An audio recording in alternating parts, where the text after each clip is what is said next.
Donc nous arrivons quelque part à la fin d'un système où finalement, depuis les années 60, les prix agricoles n'ont cessé de baisser. Ils ont été à peu près en monnaie constante divisés par 4.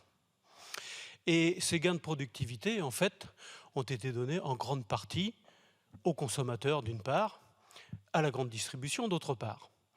Et finalement, l'agriculteur a toujours compensé en produisant plus par agriculteur. On voit bien que ce système, qui est celui en gros des années 60, qui a permis effectivement de nourrir l'Europe entière, est arrivé à son terme aujourd'hui.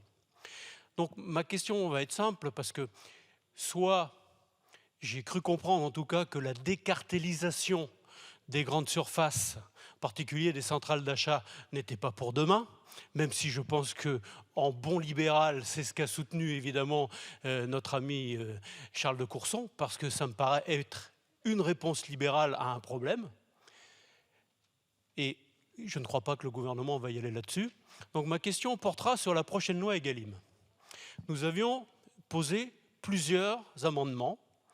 Un, sur le fait que la marche en avant des prix soit à un moment donné, quand elles sortent des interprofessions, soit validée par la puissance publique, ce qui nous a été refusé. Donc, si jamais dans cette prochaine loi, on ne met pas cette question-là, un, les interprofessions ne sont pas obligées de se mettre d'accord. Deux, quel est le rôle du politique là-dedans, en disant aux interprofessions, à un moment donné, voilà, le prix s'étend et puis débrouillez-vous. Première question. Deuxième question, on nous a refusé aussi les contrats tripartites entre le producteur, le transformateur et le distributeur. Parce qu'on sait très très bien que dans ce jeu à trois, j'allais dire dans ce mauvais vaudeville, quelque part, eh bien, soit c'est le producteur qui trinque, soit c'est le transformateur. Ça dépend évidemment de la taille de ce transformateur.